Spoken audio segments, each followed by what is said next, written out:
Hey, Lawyer Forward viewers. I'm Mike Whalen. I wrote the book Lawyer Forward, Finding Your Place in the Future of Law, and we're putting on this conference to try to help you guys get past the triage, right? We're all in this moment post-COVID that we're trying to push our practices online, but eventually we'll have to have the next thing. So we're here to talk about the next thing. Joining us is Allison Williams. She has her own firm. You're in New Jersey, right, Allison? Mm-hmm. She also has a business called Law Firm Mentor, where she helps lawyers with their practices. So she's a practitioner and a coach. Remember, after we have this conversation, we plan to post this on the 16th and 17th of April, but then we'll be watching them in groups on watch parties in the Facebook group. So join the Lawyer Forward Facebook group. We'll watch it there. Make sure if you have any ideas relevant to this conversation, you jump in there and see what's been pinging around. Allison, what are we talking about today? Today we are talking about crushing chaos in law firms through creating systems. That sounds really sexy. I like that. Let's do that. All right, so just a little bit about me. I own the Williams Law Group, a family law firm in Short Hills, New Jersey. I have had an entire career dedicated to family law, so I'm a fellow of the American Academy of Matrimonial Lawyers. I'm certified by our Supreme Court as a matrimonial law attorney, and I sit on the board of attorney certification for matrimonial practitioners. Beyond that, my law has evolved, or I should say my life has evolved, into not only being a law firm owner that created a law firm and scaled it up by 856% in 4 years, creating a multi-million-dollar enterprise out of $0. But I also now help lawyers to do the exact same thing in their businesses through a company I created called Law Firm Mentor. And Law Firm Mentor, in a nutshell, is a business coaching service for solo and small law firm attorneys. We help you to grow your revenues, crush chaos in business, and make more money. So what does crushing chaos mean? It means creating systems. And my philosophical belief is that we need a system around everything that we do in a law firm. That includes everything from the simplistic things of opening the mail to the more complex things of managing our money and everything in between. So today I want to talk to you a little bit about that. So first up, why have systems? Okay, most people understand that we need to have systems to promote efficiency in our law firm, but it's really more than that. The value of having a system is that it takes out the thought process of how to get things done. And there's a lot of energy that goes out of a person when they have to consider every time they do something, how to do it. You really want to get your law firm to a place where it's like driving, right? We all have had the experience where you leave the house, you're headed to work, and you all of a sudden arrive at your office and you don't remember turning corners, you don't remember switching lanes, you don't remember anything about the process other than getting in the car and arriving at your office. The reason for that is because even though you were conscious during that activity, you were in automaticity. You were just on a rote. And the more things in your law firm you can get on a rote, the more energy you preserve for the things that you should not have on a rote, the things that require our intellect and our strategic planning, the complex legal arguments we put together, the way we advise clients, dealing with crises as they occur for our clients. We want crises management to be about our clients, not crises management in our law firms, because we're doing everything by the seat of our pants. So the goal is really to get things down in writing. And I'm going to share a little bit with you about that now. In particular, we're going to hop over here to my screen that I'm going to share with you all. And we're going to be talking about not just the why of systems, but also the how of systems. So first up, what activities require a system? Okay, there's a little contact information about me. We'll come back to that at the end of the program. Obviously, you're here to learn about the system, so we're going to go right there. Right? So what activities do we require a system? Well, in Law Firm Mentor, we focus on two key elements. I help lawyers get more money and get more free time. More money comes through marketing and sales, and more free time comes through people and systems. Now, when you say more free time doesn't mean necessarily time sitting on the beach eating bonbons, unless that's what you want to do. Free time is also about strategic planning and having that space to be able to create a vision for your firm if you want to expel it forward.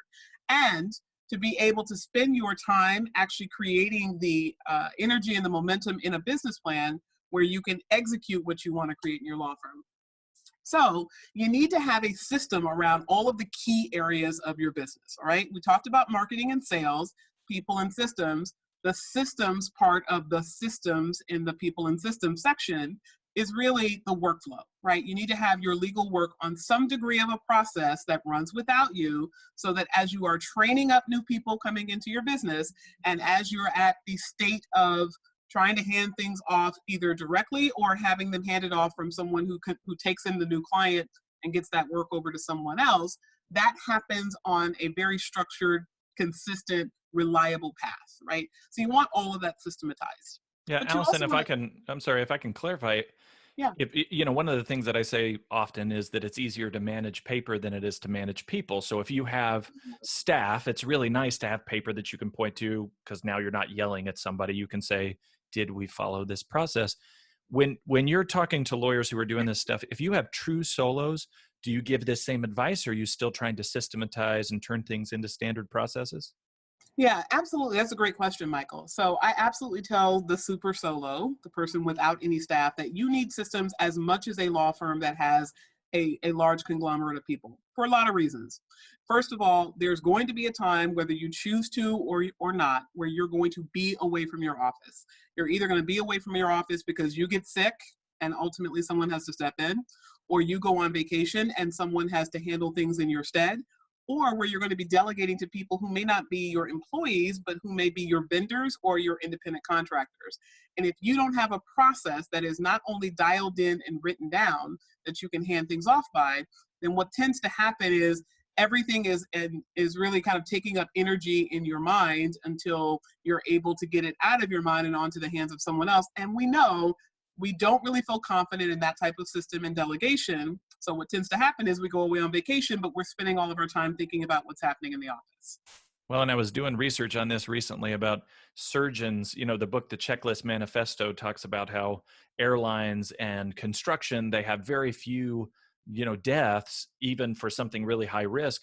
And these surgeons tried to figure out how to have those kind of positive outcomes. And what they found was it was checklists. It was making sure you're going down and doing all the steps.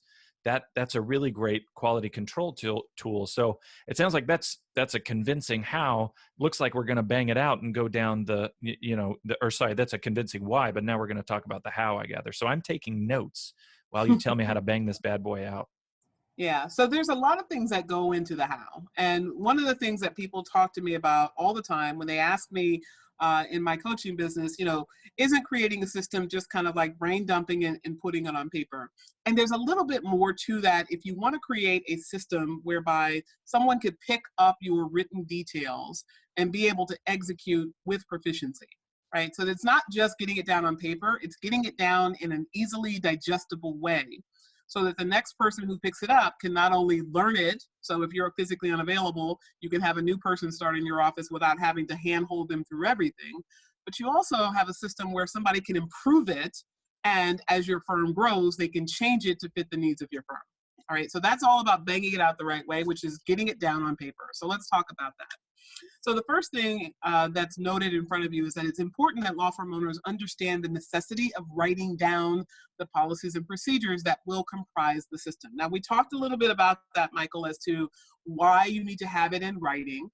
But for your super solos, I want you to also recognize that when you physically write something down, when you go through that process of thinking through it and putting it down on paper, you don't just get it documented, you get it firmed up. That means your mind is starting to think through, is this the best way of doing things as I am getting them on paper? If you don't actually sit down and look at how you're doing things, it's going to be much harder for you to figure out, should I be changing something? Because we're so busy, we're moving from thing to thing to thing, and we're never going to really have that time. We're going to have to make that time when something goes wrong. So it's much better to actually get it down on paper, no matter how many people you have on your team, so that you can start the process of revolutionizing your system and then ultimately getting other people to create systems alongside you, which is something we're going to talk about a little later. All right, first step, you need to have a definition of what is to be accomplished by your system. Your system should not just be a hodgepodge of to-do lists. It's not just a taskmaster or a checklist. Your definition in your system is, what are we trying to get done by this, right?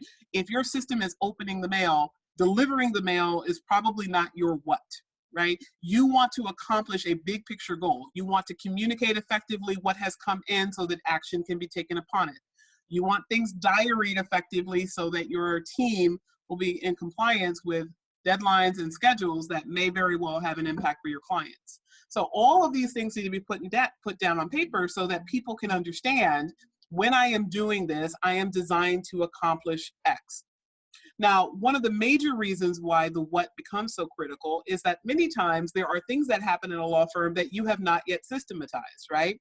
There's lots of things that you have not yet gotten on paper. And so if your firmly written, well-detailed system goes into everything that's necessary, it'll be a lot easier for you to look at the next thing and say, I don't have a system for this, but given that my last system that is documented tells me I'm supposed to accomplish the certain thing, I can now use some independent judgment and fill in the blanks based on what I was previously taught.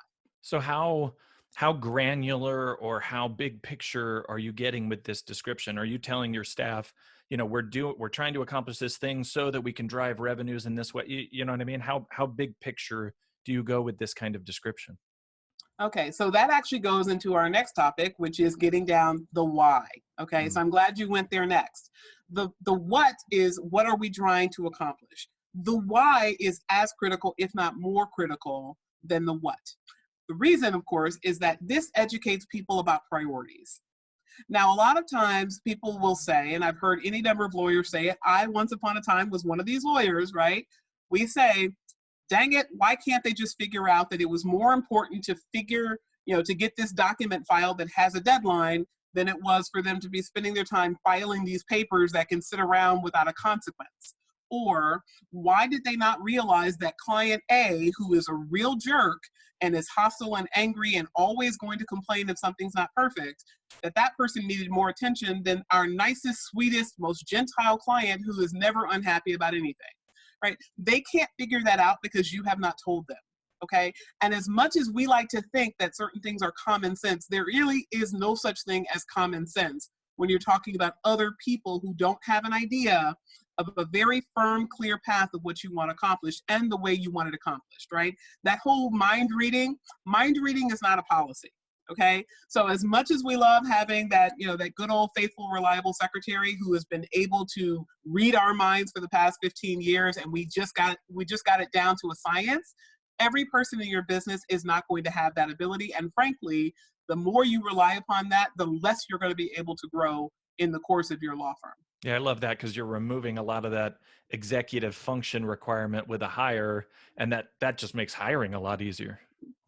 Yeah, absolutely. And it's very important that you mention that, because one of the things that I also highly recommend for people is when they are bringing people onto their business, right? There's a certain level of competency that we all require because we have to protect our licenses and we want to have a high quality business. But the reality is not everybody is going to be the A+++ player, because everybody has a relative value, right? So there are some people that they come in, they know exactly what to do, and they are the high overachievers, exceptional in all ways. There are other people that are certainly capable and competent enough to be at your law firm, but they're going to need more direction. In fact, one of my favorite books is by Dan Kennedy. It's called Ruthless Management of People and Profits. And there's a segment in there that just kind of like rings the bell for me, which is, think about this example. When you have a new business, everybody jumps in on day one. You got 100 new hires, and 5 of them rise through the ranks relatively quickly, and they get promoted to management. And those other 95 are still there. So what happens? The senior leaders look at the managers and say, look, we want you to get those other 95 people to be functioning at optimal performance, and they need to be just like you. And those top 5 people say, great. For me, I didn't need any hand-holding. I didn't need anybody to tell me what to do. I kind of figured it out on my own. I had internal drive. And that doesn't work for the 95, right? You as the law firm owner in that top 5%. That 95% are not wasted people. They are just not you. So you have to design a system for someone who is not you in order to get what you want from them, which goes to the next part of the system, which is identifying key responsibilities, right? So we started off with each domain of our system. That was the what. Are we dealing with marketing? Are we dealing with sales? Are we dealing with people? Are we dealing with legal work? And then we got into the why. Why are we designing the system the way that we are? Why are we doing it this way in particular? And now we're going to identify what exactly is to be done, the key responsibilities. Now, it's clearly important that we know what we are doing, right? But the key responsibilities go into the minutiae.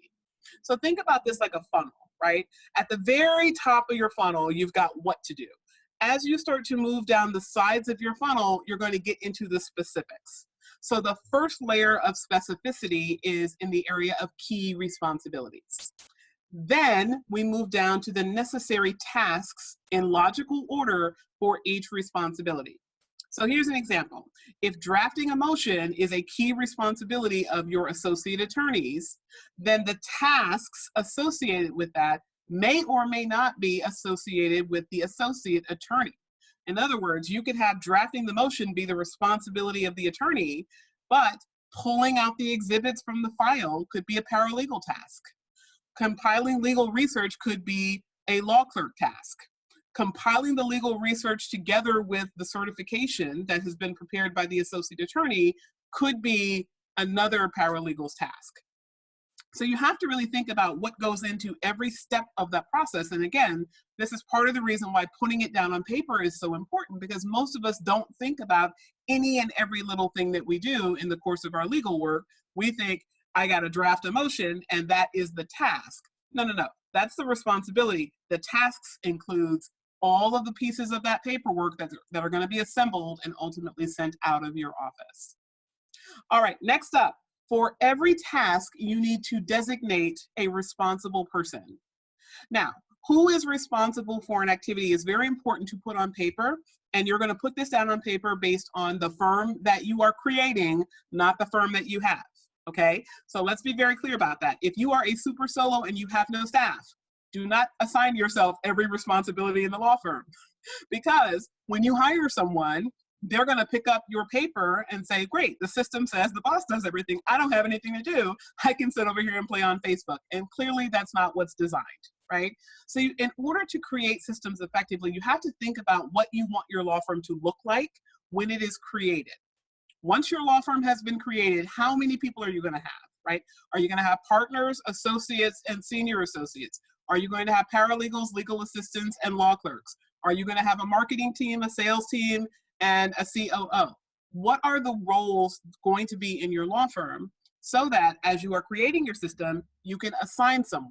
Now, if you don't have that person in your law firm yet, all that you have to do is identify that there is going to be a coverage person, and the coverage person, that's the next part of our system, the coverage person for your law firm activities, that task roster, is going to be whomever is on deck, okay? So if you have your assigned person is a role that you don't yet have in your law firm, you're going to have to get that assigned task covered by someone who's actually there.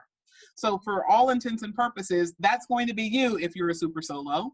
But at some point, that could be an associate attorney, that could be a paralegal, that could be a receptionist, that could be a marketing assistant, but it's going to be someone other than you.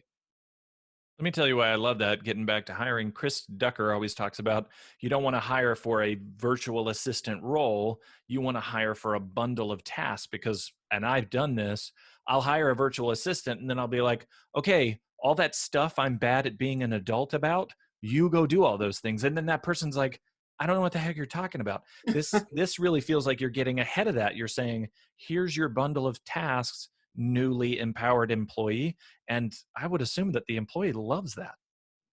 Yeah, absolutely. And you know, it's something that goes really to not just hiring well, but also getting the person optimized for the role as quickly as possible. So a lot of what you're talking about in terms of hiring, one of my favorite resources on that is a book by Jeffrey Smart called The Who. And you know, in that book, he talks about not just identifying your core values, but kind of creating a roster of what you want the task to accomplish or that role to accomplish, so that when you bring that person on, they know they're going to have a lot of responsibilities. And when you hand over systems to them, they're going to say, yeah, this is me to do, this is me to do, this is me to do, this is not me to do, but I can offer myself up to help in order to keep the business running fluidly. And that keeps things very easy in terms of who's delegated what, and then when that delegation needs to change as you start to add more people to your law firm. So if you start out with one or two people and they have their designated role, and then you hire another person, the previous roles are going to shift a little bit because you have more hands on deck. And the clearer you are in creating your systems, both in terms of who you assign and who the coverage person is, the easier it will be for people to offload the things that are not their role and onboard the new person onto the role that they are taking on. All right, so we're still in the process of getting our system created. The next thing that you have to do is have the system checked, okay? You as the person writing the system should not be the one checking it. Why? Because you are familiar with what's in your head.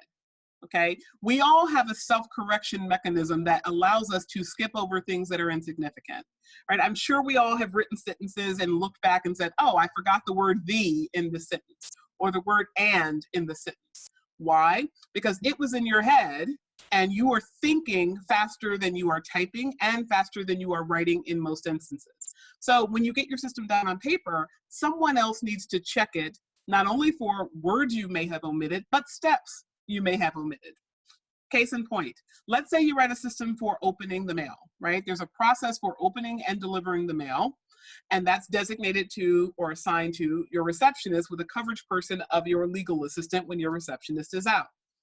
When the receptionist writes the system, and we're going to talk about, again, involving people in writing the systems in just a moment, when the receptionist writes that system and ultimately you check it, they may omit something along the lines of opening the envelope, right? That seems kind of commonsensical. At some point, obviously, to get inside the envelope for what's there, you have to open the envelope. But if I'm the person that's used to doing that, I do that on such an automatic rote basis that it never occurs to me that that needs to be written down. So you might say, well, what idiot doesn't know that you have to open the mail in order to process the mail? Well, if the legal assistant is taking over that role and she picks up the system and the first thing it says to do is to scan the mail, and that is the first thing she thinks to do, when the mail gets delivered, she may not know that she's the one to open it. Because there are some law offices where the owner wants to open the mail, or the office manager wants to open the mail because there could be confidential information in that, right? So you can't ever take it for granted that everyone does things your way as you have it defined in your head.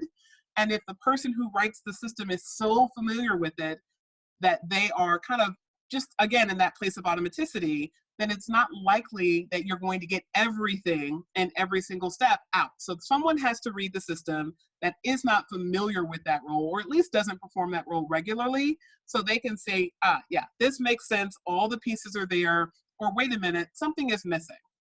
So if you have something missing, the next step in the process is to add in the missing steps. If something was omitted from the system, then obviously go back to whomever wrote the system and say, I don't see that we included this step. I think it's necessary. Is there a reason why you omitted that? Was it intentional, or was it just an oversight, right? However you get to that point, you have to have your complete system created. Now, once you have your system created, you must diary it for periodic review. Okay, when you first have a completed system and it's something brand new, something you either have never done before, or whoever is the assigned person or the coverage person changes, you need to onboard the system with a process of review. I recommend that you have at least weekly reviews for a period of 30 days. And then after that, you can drop it down to 30, 60, 90. But you certainly need to have periodic reviews of the system, because sometimes when we write things down, we realize there is an inefficiency in our system, which brings us to the next thing that we're going to talk about, which is who should be writing the system to reduce the likelihood of inefficiency. Now, lawyers are control freaks, right? We're all in that headspace of, I know best. It's easier for me to do it myself. Why would I give it to somebody else who, is going to take longer and have to think through it more when I can just bang it out real quickly on my own? But the reality is that people who are doing the job are often doing things that you did not tell them to do and you did not authorize them to do. But they're not doing that because they're malicious or because they're recalcitrant or because they're being difficult. They are doing that because they have it in their mind, whether they omitted something in the past and you were okay with it, so they thought that's the new way of doing things, or they were never truly taught in the first place. Could be your fault, could be the fault of someone else. They were never taught the way you wanted it done, but they developed a pattern. And sometimes we omit the idea of checking in with people about the way that they're doing things because we want it done, right? I don't care how you get it done, just get it done as long as it meets all their criteria, keeps me ethically compliant, meets deadlines, keeps my clients happy. I don't care whether you move the widget from the left to the right or the right to the left, just get it moved, right? And that's our attitude. And so we oftentimes convey a level of urgency that says that to a person, even if we don't use those words. So it's very important that as we are creating our system and getting people onboarded, that we think about who is the person who's actually doing this on a day-to-day basis. If your receptionist is the one who's answering the phone, your receptionist needs to be writing down for you what exactly they are putting out as the greeting for your law firm. You could learn for the first time from someone else writing a system that, one, they have improved the way that you wanted things done because they knew more than you did. Two, they were not following your instructions either because they didn't understand, or they really could be a bad actor who just says, screw it, I'm doing it my way. But either way, you learn through that process. And as a solo and a small law firm attorney, you don't have time, frankly, to be sitting around drafting up pretty little systems. I mean, as much as we like to think that we are business owners and we're going to dedicate some of our time every week to working on the business and not in the business, right? We all recommend that. We all have heard that from Michael Gerber and other such presenters. The reality is we do have a practice to run, and paying the bills and serving the clients oftentimes takes priority in our mind because that's what we were trained to do. So the more that you have people who are actually doing the work of whatever their system is, documenting the system, the more likelihood you're going to have that, one, the system is going to have the greatest amount of efficiency, is going to be the clearest. And if there are problems, you can issue spot those problems and get those solved right away from a proactive perspective of, let's see what we were doing. Let's make sure we do it right. I don't want it done that way. I want it done this way instead. Or I always thought we were doing it this way. I see that you're doing it in a much better way. Kudos to you, employee, for helping out the business to be the best that it can be. Does that make sense? Yeah, and I was just wondering with this thing of the reviews of the system, are you, like, say you set up for older processes, you're going to check it once a quarter or whatever. If you have an issue with an employee or a process before that, I assume there's some way like to do an after action report and say, okay, now we need to go ahead, instead of me yelling at you right now, let's go over the system right now. So I assume there's a response, like a situational way to look at this too. Is that right? Yeah, so I mean, it really is going to be variable depending on how you want to structure it. You know, some people, they have structured meetings once a quarter where they sit down and kind of do a systems review, like you're referencing. Other people, depending on the rate of growth in their law firm, they don't have a quarter to wait because their law firm grows, 50% in one quarter, and poof, you immediately have to break your system and start it over again, which is really the next thing we need to talk about, which is when to and how to break and improve your system. So after your system has been created and you're going through that period of systematic reviews, the next thing that you really want to be very cautious about is deciding when to change your system, right? We all are creatures of habit and we all can get very comfortable. Okay, this is done. I don't have to worry about it anymore. I'm on to the next thing. The problem is that as your business is growing and evolving, okay, and it's evolving even if it's not growing. You can have the exact same amount of revenue, the exact same human beings, but you are bringing in different people. The law is changing, technology is changing, ethical requirements are changing. Your business is growing or it's dying, okay? So it's going to be growing even if you are doing nothing other than improving the systems that function within it. But you need to be thinking about being intentional about that. So put some time on the calendar for those reviews. And if you see, even before a review, if you see that the system is not working, that's when you have to break your system, okay? Now, breaking the system doesn't mean tearing the paper up and starting all over again. It means looking for where the disconnect was. So of all of our steps, where is the breakdown? Is the breakdown that our what has changed, right? We're no longer going to file papers this way. We're going to file them a different way. Maybe your courts have moved from physical filing of papers to e-courts and filing online. So we need an entirely new system.